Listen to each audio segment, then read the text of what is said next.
नमस्कार, Maldev voice channel में आपका स्वागत है।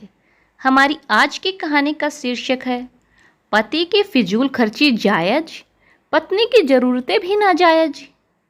देखो सुरेखा, मैं क्या लेकर आया हूँ। कमरे के अंदर प्रवेश करते हुए बड़े उत्साह जोश से मनीष ने अपनी पत्नी से कहा। क्या लाए हैं? सुरेखा ने उत्सुकता से पूछा। ये देखो कितनी बढ़िया बेडशीट्स लाया हूँ। 3-4 पैकेट्स टेबल पर रखते हुए मनीष बोला। सुरेखा बोल पड़ी, इतनी सारी बेडशीट्स लाने की क्या ज़रूरत थी? अभी तो घर में पर्याप्त पड़ी हुई हैं। तो क्या हुआ? यह तो हमेशा काम आने वाली चीज़ है। वैसे तुम्हें तकलीफ़ क्या है? अगर मैं कोई चीज़ लाया हूँ तो मेरी खुशी से लाया हूँ। मनीष कुछ तैश में आकर बोला। मैंने तो इसीलिए कहा कि इनकी खरीदारी में तो काफ़ी पैसे लग गए होंगे ना। तो तुम्हें क्या तकलीफ़ है? मैंने कहा तुमसे पैसे मांगे। मेरे पैसे हैं, मैं अच्छा भला कमाता हूँ, तो क्या मैं अपनी मर्जी से खर्चा भी नहीं कर सकता? मनीष गुस्से से बोला। बात बढ़ती देख सुरेखा चुप हो गई। वह जानती है मनीष की किसी भी बात का थोड़ा सा भी विरोध करने पर वह बहुत जल्दी क्रोध से भर उठता है, फिर उसे ही चुप रहना पड़ता है। मनीष और सुरेखा की शादी को 10 वर्ष बीत चुके थे और 2 बच्चे 8 और 6 साल के बेटे स्कूल में पढ़ते हैं। मनीष की हैंडलूम की बड़ी दुकान है जो बहुत अच्छी चलती है। मनीष को शुरू से ही खुला खर्चा करने की आदत है, लेकिन सिर्फ अपनी पसंद की चीज़ों पर उसे अपनी हर खरीदारी जायज़ जान पड़ती है। उसके लिए वह कितना भी खर्च कर सकता है। बेशक सुरेखा को वह फिजूल खर्ची लगती हो, लेकिन मनीष को वह महत्वपूर्ण लगती है। दूसरी ओर सुरेखा की खरीदारी उसे फिजूल खर्ची लगती है। वह उसे गिन गिन कर पैसे देता है और हर चीज़ का हिसाब भी रखता है। कई बार सुरेखा चिढ़ भी जाती है, लेकिन मनीष को इससे कोई फर्क नहीं पड़ता।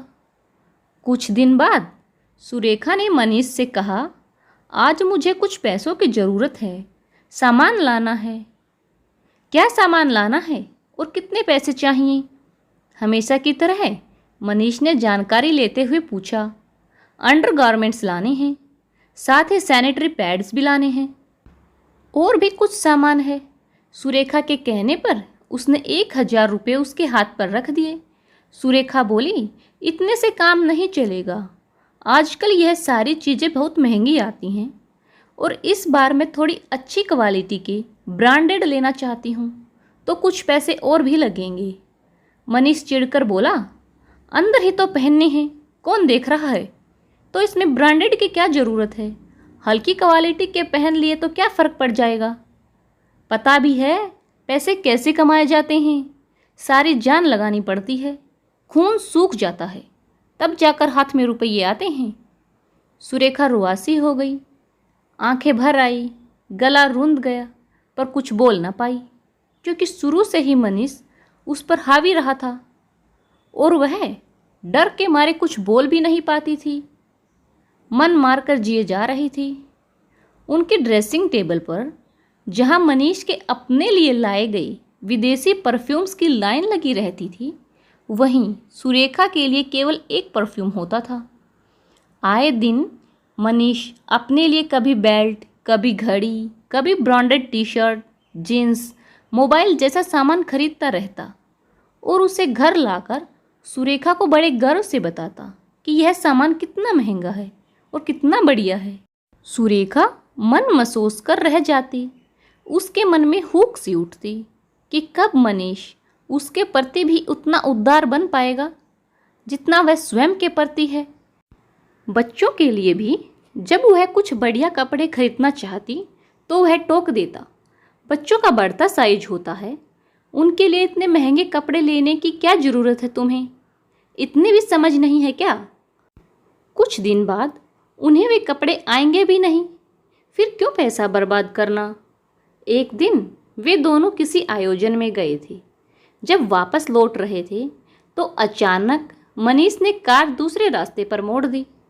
सुरेखा ने हैरानी से पूछा, इधर कहाँ जा रहे हैं? वह बोला, आज मैं तुम्हें अपने शहर का सबसे स्वादिष्ट और अनोखा पान खिलाने जा रहा हूँ। तुमने आज तक ऐसा पान जिंदगी में नहीं खाया होगा। सुरेखा तो बहुत हैरान हुई। 10 साल में तो कभी ऐसी बात नहीं की मनीष ने। फिर सोचा आज उसका मूड अच्छा होगा, कोई बात नहीं। रास्ते में उसने 3-4 सांधे पेपर खरीदे।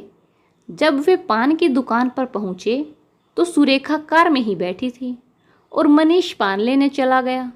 इतने में 2 छोटी छोटी बच्चियां हाथों में फूलों के गजरे लिए हुए कार के पास आई और सुरेखा से बोली, मैम साहब यह गजरे ले लीजिए ना, 10 रुपये का एक है।